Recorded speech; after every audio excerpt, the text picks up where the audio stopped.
Bonjour à tous. Aujourd'hui, présentation d'un achat Blu-ray Steelbook d'occasion que j'ai acheté parce qu'il coûtait que 2,50 € et j'ai acheté le Steelbook parce qu'il venait compléter une série de films dont j'ai déjà maintenant la plupart des opus, mais j'avais pas le Steelbook. Alors j'ai pris le Steelbook alors que j'avais déjà le film. Donc je vous présente tout ça. Donc cette série de films, il s'agit de La Mémoire dans la peau de Paul Greengrass. C'est lui qui a réalisé la plupart des films aussi avec Doug Liman, hein. Donc j'avais d'abord les trois films en HD DVD. Voilà. Donc les très bonnes images sont en anglais 5.1. J'ai ensuite racheté il n'y a pas longtemps le Steelbook de La Vengeance dans la peau. Donc là c'est l'édition collector de DVD et j'en ai profité pour mettre dedans le HD DVD en fait, hein. Comme ça prend moins de place dans la collection parce que j'ai trop de films. Ils ont ensuite tourné un quatrième film, hein, avec comme réalisateur encore Paul Greengrass, avec toujours Matt Damon, hein. C'était le Jason Bourne que j'avais en steelbook. Il y a pas longtemps, je me suis aussi procuré le Jason Bourne, l'héritage avec Jeremy Renner en 4K plus Blu-ray dans cette édition amarrée. Donc c'était 10 €. Et pour 2,50 € donc j'ai craqué d'occasion pour cette édition steelbook Blu-ray du même film qu'en 4K, là. Donc je vais encore une fois mettre le Blu-ray 4K dans cette édition là et me débarrasser de. Enfin voilà, recycler le boîtier, ranger la jaquette et voilà, ça fera de la place. Bon, ça fait pas vraiment de la place parce que je rentre ça et je sors ça, donc je gagne pas de la place. Mais ça va me faire quelques steelbooks alignés là pour cette série de films que j'aime bien. Donc j'ai pas vu les deux derniers opus encore, hein. Donc on va regarder à quoi ressemble ce Jason Bourne, l'héritage en steelbook Blu-ray. Donc j'ai déjà mis sous protection Blue Cats. Hop, on sort ça. Hop, on regarde cette affaire.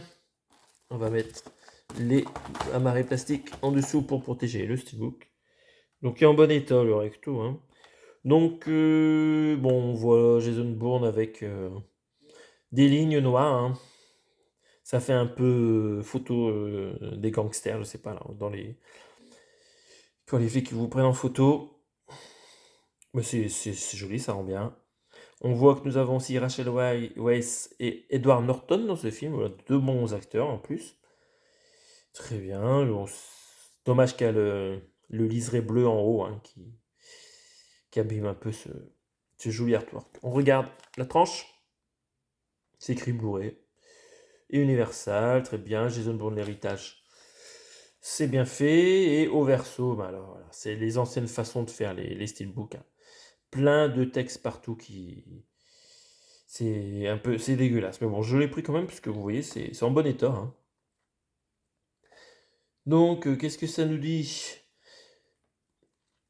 Bah, je ne vais pas vous parler de la série de films, hein, c'est une saga, bon, c'est un peu comme du James Bond, hein, cette série de films. Plein d'actions, c'est pas mal. Donc, il y a un Blu-ray qui contient, en termes de son, de l'anglais DTS HD Master Audio 5.1. Moi, c'est sûr, hein, c'est pas le 4K. Et du français en DTS 5.1. On va regarder ce qu'on perd par rapport au 4K. Si vous regardez en Blu-ray, hein. Ici, c'était de l'anglais DTSX Master Audio, quoi. Donc bon, si vous regardez en VO, privilégiez le Blu-ray 4K pour avoir la belle image et le son d'enfer en DTSX, hein. Il faut que je teste, c'est pas encore fait. Et à l'intérieur, on regarde, bon c'est très bien, hein. Enfin c'est très bien, non c'est nul, il n'y a pas d'artwork intérieur, hein. C'est encore les anciennes façons de faire les steelbooks. Par contre, ce qui est sympa, c'est que à la place de la copie numérique que vous voyez là, je ne sais même pas si elle fonctionne encore, je vais pouvoir mettre le 4K dedans et, et le Blu-ray. Et voilà, me débarrasser donc de l'autre édition. Donc ça, c'est sympa. Ça permet d'avoir une plus belle collection en steelbook. Bon, ça arrête là pour la présentation de ces films, hein. Donc celui-là, je vous l'ai dit, hein, c'est du Tony Gilroy pour 2,50 €. C'est pas mal. On se retrouve prochainement pour d'autres présentations de steelbook. Salut à tous!